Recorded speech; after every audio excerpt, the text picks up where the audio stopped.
Após o pronunciamento de Lula em São Bernardo do Campo na tarde desta quarta-feira, políticos de esquerda e direita foram às redes para comentar as afirmações do petista.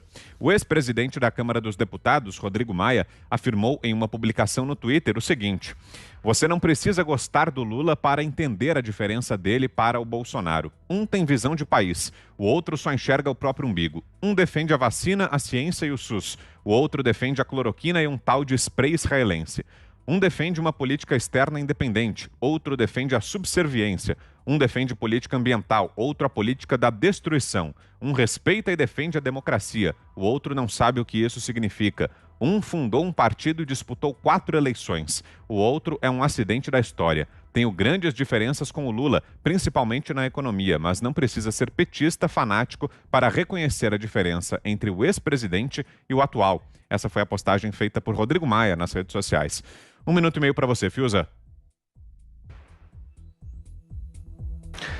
Quem é que é Rodrigo Maia mesmo? Você falou, você estava lendo, eu estava pensando, Rodrigo Maia. Quem era mesmo Rodrigo Maia? É do Rio, né? É um político do Rio que foi para a Câmara dos Deputados travar a agenda de reconstrução do país, não é esse? Pois é, então eu estou recordando vagamente quem é Rodrigo Maia. Bom, o projeto de país... O Rodrigo Maia, ele não é ninguém e não será ninguém significativo na política brasileira, porque ele é capaz de exaltar o projeto de país do Lula. O projeto de país do Lula é a maior recessão da história brasileira. Sem Covid. O Lula não precisou de Covid, né? Ele é um monstro pior do que a Covid.